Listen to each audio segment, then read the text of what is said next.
My name is Amanda Jane, and I'm a host of a show on Apple and Roku, YouTube called Honestly Speaking. I had the pleasure of being one of the editors on Bold. So we're going to take 10 minutes to just do a quick interview with Marie, if you don't mind. Okay, thank you.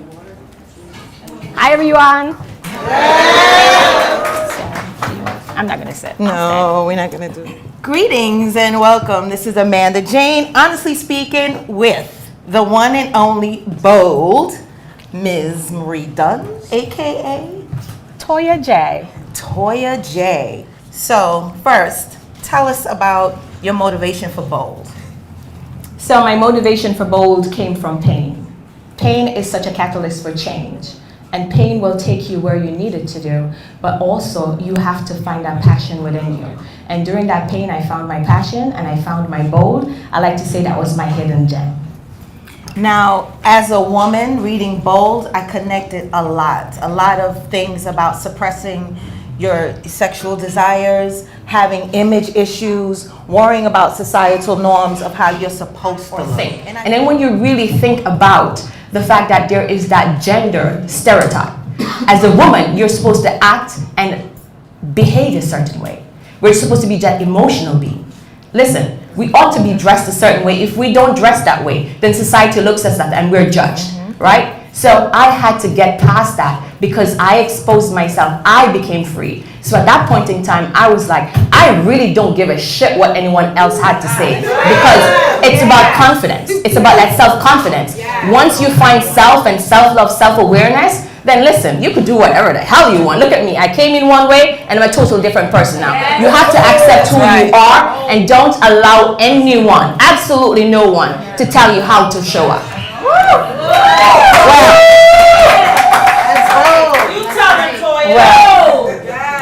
I look at September as fall in love with yourself over and over and over again. And you having this launch in September just kind of solidified my fall in love with myself over and over.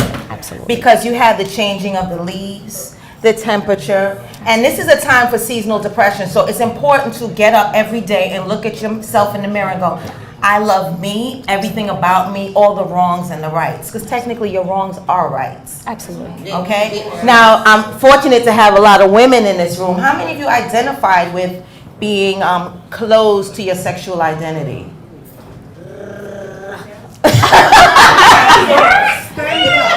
Well. So, and it is comforting to know, because I think part of the reason why people are restricted on it is because of pornography, because some pornography are kind of So it takes away what the magic of knowing your body and exploring your body and saying, you are one, it's all yours. And I come from the same thing. You get pregnant, you get kicked out, you're not supposed to like that, it's nasty. And it's okay to watch men masturbate, but if a woman does it, oh my God.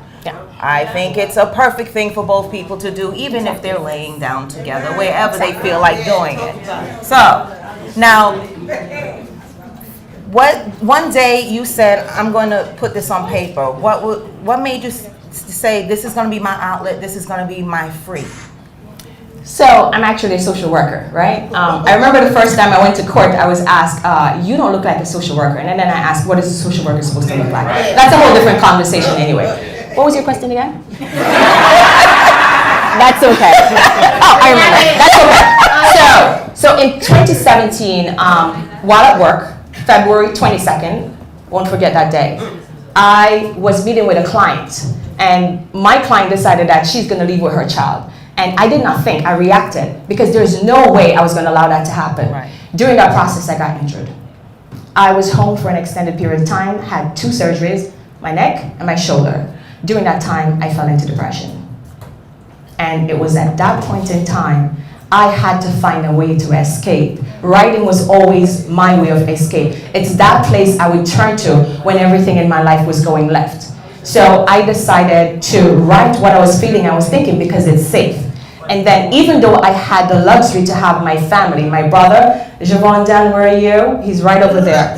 He was such an amazing, he is this phenomenal individual. I could not be here if it wasn't for him today. But during that time, he could not fill that need, that void, that intimate void that I craved so much. And mom was there, oh my God. My mom, she's still struggling with this today.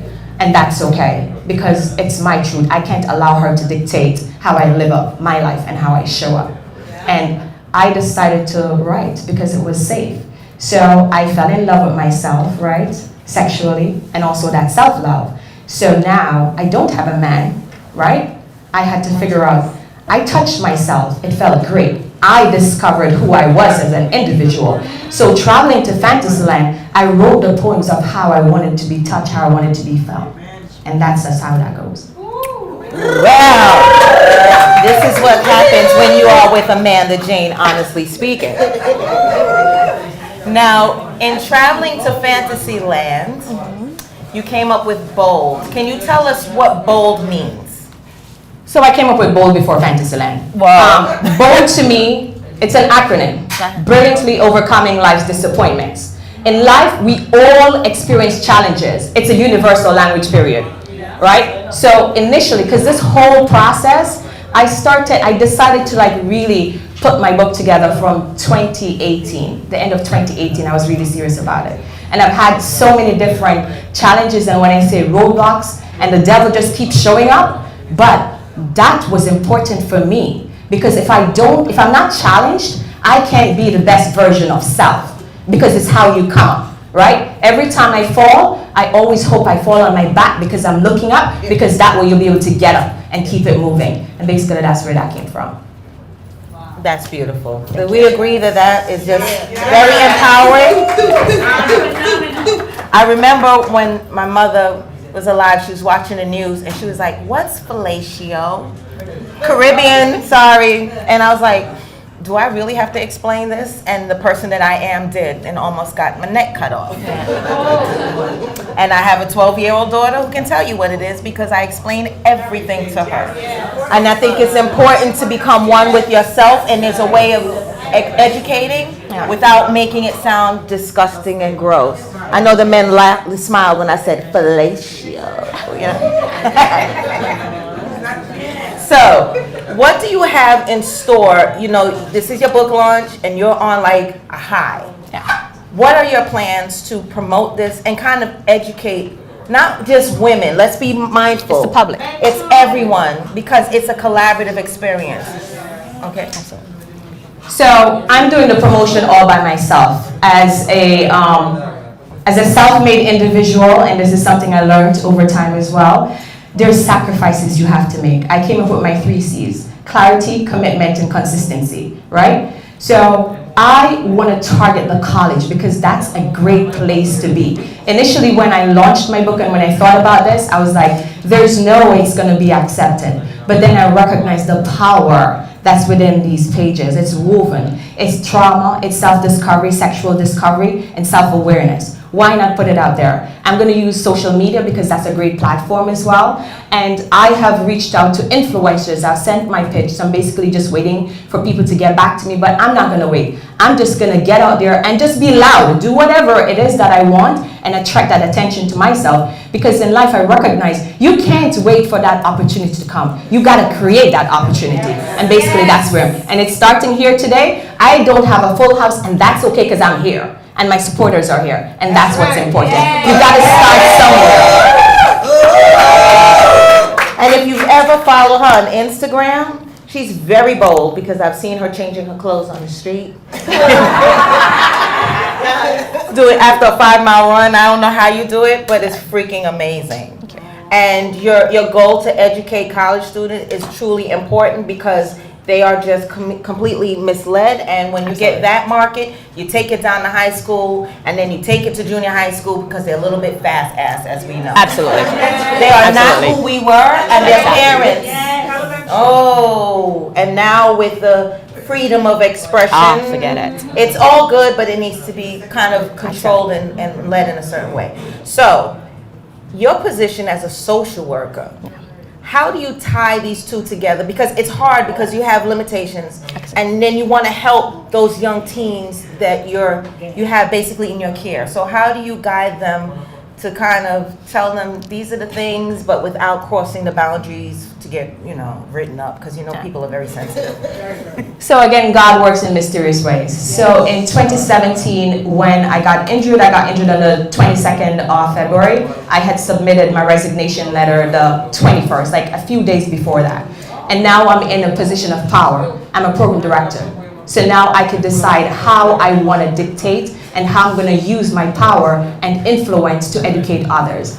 I also had an issue because, again, I struggle with this because not everyone is accepting. And this was something that was so difficult for me. But on Friday, we have on Thursday at work, we have this, what we call like this one grind meeting.